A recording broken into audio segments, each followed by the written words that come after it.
Assalamualaikum warahmatullahi wabarakatuh. Kami dari kelompok 4 ingin mempresentasikan hasil kerja dari kelompok kami, yaitu tentang project studi data dengan temanya adalah penjualan toko sepatu. Baik, sebelum ke materi, kami akan memperkenalkan diri dahulu ya dari kelompok 4. Yang pertama, saya sendiri adalah Sipana Wilayahya sebagai moderator dalam presentasi kali ini. Dan selanjutnya ada teman-teman saya nih. Yang pertama ada Delia Putri Setiani, yang kedua ada Wilda Ahlakul Karimah, yang ketiga ada Adilah Dwi Ashifa, dan yang keempat ada Lydia. Yang kelima ada Tiara Nadia Sela, dan yang terakhir ada Muhammad Rian Hawari. Baik, langsung saja kita bahas materinya. Saya akan menjelaskan apa itu Python. Python adalah bahasa pemrograman tingkat tinggi yang diracik oleh Guido van Rossum.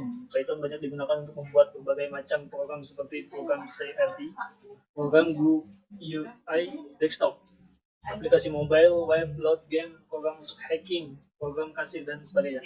Python juga dikenal dengan bahasa pemrograman yang mudah dipelajari karena struktur sintaksnya rapi dan mudah dipahami. Pada pemrograman kasih topos seperti ini mengandung unsur 1.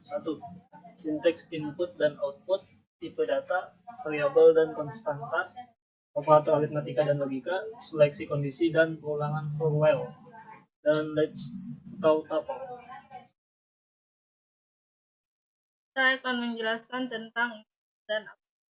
Input adalah masukan yang kita berikan kepada program. Program akan memprosesnya dan menghasilkan hasil.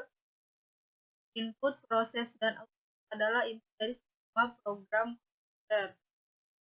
Selanjutnya ada tipe data. Tipe data adalah suatu media atau memori pada komputer yang digunakan untuk menampung informasi. Python sendiri mempunyai tipe data yang cukup unik jika kita bandingkan dengan bahasa pemrograman yang tipe data bahasa pemrograman Python antara lain yaitu boolean, string, integer, float, hexadecimal, kompleks, tuple, dan binary. Oke, next kita akan membahas tentang variabel dan konstan. Variabel adalah nama lokasi untuk menyimpan data pada memori yang sangat berguna sebagai kontainer atau tempat untuk menahan data yang dapat diubah pada suatu program. Sedangkan konstanta adalah tipe dari variabel yang nilainya tidak dapat diubah. Konstanta sangat berguna sebagai wadah yang dapat menyimpan informasi yang tidak dapat diubah. Selanjutnya ada operator aritmatika. Operator aritmatika menjadi operator yang paling banyak digunakan. Biasanya, operator ini akan digunakan dalam perhitungan yang matematis. Dalam matematika, aritmatika sendiri merupakan percabangan ilmu yang membahas perhitungan sederhana dari matematika, seperti penjumlahan, pengurangan, perkalian, dan pembagian. Selain keempat operasi tersebut, bahasa Python juga memiliki beberapa operator lain yang akan dijelaskan sebagai tabel berikut. Di sini saya akan menjelaskan operasi aritmatika. Di sini ada tabelnya. Yang pertama yaitu ada operator simbol. Dan di sampingnya juga ada deskripsinya. Nomor 1 yaitu penjumlahan. Dan deskripsinya adalah menjumlahkan dua nilai operan atau lebih. Yang kedua ada pengurangan. Deskripsinya mengurangi nilai di sebelah kiri dengan nilai di sebelah kanan. Yang ketiga ada perkalian. Dan deskripsinya perkalian merupakan penjumlahan yang berulang. Keempat ada pembagian. Deskripsinya membagi nilai operan di sebelah kiri dengan nilai operan di sebelah kanan. Yang kelima ada sisa bagi. Deskripsinya adalah operan persen akan menghasilkan sisa bagi dari hasil pembagian suatu nilai operan terhadap nilai lainnya. Yang keenam ada pangkat. Deskripsinya adalah memangkatkan nilai operan di sebelah kiri dengan nilai di sebelah kanan. Dan yang terakhir ada pembagian bulat. Deskripsinya adalah sama dengan pembagian hanya saja. Angka di belakang koma akan dihilangkan atau dibulatkan. Selanjutnya ada operasi logika. Operator logika digunakan untuk membandingkan dua operan atau dua nilai yang bertipe boolean dan akan menghasilkan nilai boolean yaitu true dan false. Berikut beberapa operator logika pada Python.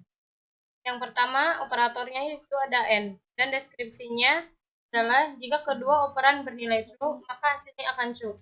Selain itu akan false. Dan yang kedua operatornya adalah OR. Deskripsinya adalah jika salah satu atau keduanya dari operan bernilai true, maka hasilnya akan true. Yang ketiga operatornya adalah NOT. Deskripsinya adalah jika hasilnya suatu operan bernilai true, maka hasilnya akan false atau membalikkan nilai kebenaran. Selanjutnya, seleksi kondisi. Seleksi kondisi adalah sebuah proses pemilihan kondisi untuk menjalankan sebuah pernyataan yang ada dalam sebuah program. Berikut adalah beberapa kondisi pada Python. Yang pertama adalah kondisi if. Pengambilan keputusan atau kondisi if digunakan untuk program dan mengantisipasi kondisi yang terjadi saat jalannya program, dan menentukan tindakan apa yang akan diambil sesuai dengan kondisi. Jika kondisi bernilai salah false, maka statement atau kondisi if tidak akan dieksekusi. Dan yang kedua adalah kondisi if else. Pengambilan keputusan atau kondisi if else tidak hanya digunakan untuk menentukan tindakan apa yang akan diambil sesuai dengan kondisi, tetapi juga digunakan untuk menentukan tindakan apa yang akan diambil atau dijalankan jika kondisi tidak sesuai. Kondisi if else, kondisi di mana jika pernyataan benar true, maka kondisi dalam if akan dieksekusi. Tapi jika bernilai salah false, maka akan mengeksekusi kode di dalam else. Saya akan melanjutkan penjelasan berikut, yaitu kondisi elif. Pengambilan keputusan kondisi if elif merupakan lanjutan atau percabangan logika dari kondisi if. Dengan elif, kita bisa membuat program yang akan menyeleksi beberapa kemungkinan yang bisa terjadi, hampir sama dengan kondisi else. Bedanya kondisi elif bisa banyak dan tidak hanya satu perulangan. Yang selanjutnya perulangan for atau while. Perulangan dalam bahasa pemrograman berfungsi memerintahkan komputer melakukan sesuatu secara berulang-ulang. Terdapat dua jenis perulangan dalam bahasa pemrograman Python, yaitu for, perulangan dengan for dan while. Perulangan for disebut counted log, perulangan yang terhitung. Sedangkan perulangan while disebut counted log, perulangannya tidak terhitung. Perbedaannya adalah perulangan for biasanya digunakan untuk mengulangi kode yang sudah diketahui banyak perulangannya. Sementara while untuk perulangan yang memiliki syarat tidak tentu berapa banyak perulangannya. Dan selanjutnya ada tuple atau while atau list. Tuple adalah urutan objek Python yang tidak berubah. Tuple adalah urutan seperti daftar. Perbedaan utama antara tuple dan daftarnya adalah bahwa tuple tidak dapat diubah, tidak seperti list Python. Tuple menggunakan tanda kurung, sedangkan list Python menggunakan tanda kurung siku. Selanjutnya pengertian array.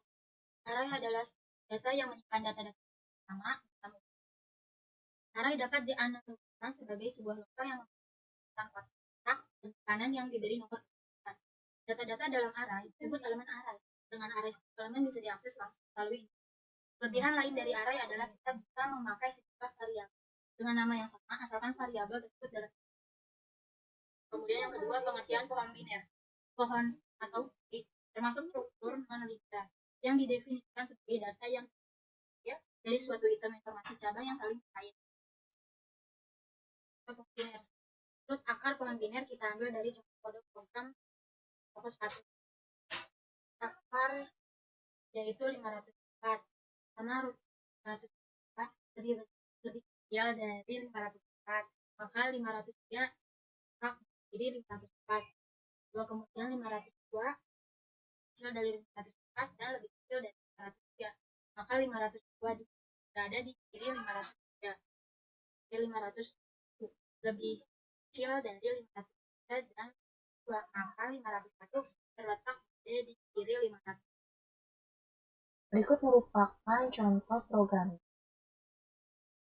yang bertema toko sepatu. Yang pertama kita masukkan nama toko, kode merek sepatu, jenis sepatu, nomor sepatu, stok, dan harga. Lalu kita menggunakan perulangan model.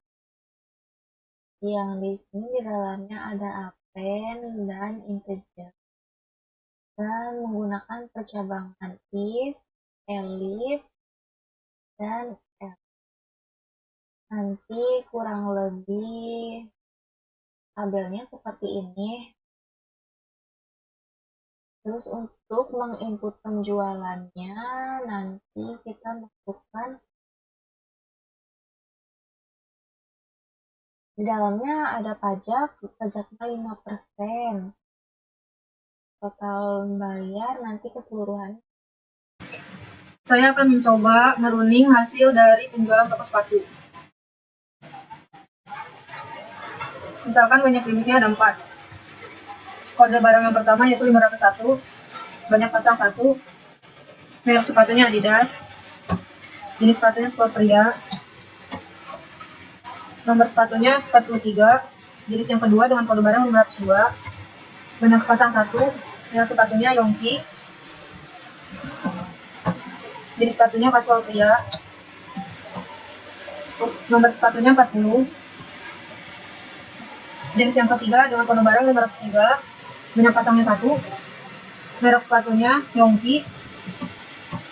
Jenis sepatunya kasual wanita. Nomor sepatunya 38. Jenis yang keempat dengan kode barang 504. Banyak pasangnya 1. Merek sepatunya Chart. Jenis sepatunya buat pria. Nomor sepatunya 42. Ini hasil dari penjualan toko Speech. Kode barang yang pertama 501, merek sepatunya Adidas, jenis sepatunya sport pria, nomor sepatunya 43, harga satuannya 150.000, banyak pasangnya 1, jumlah harganya 150.000.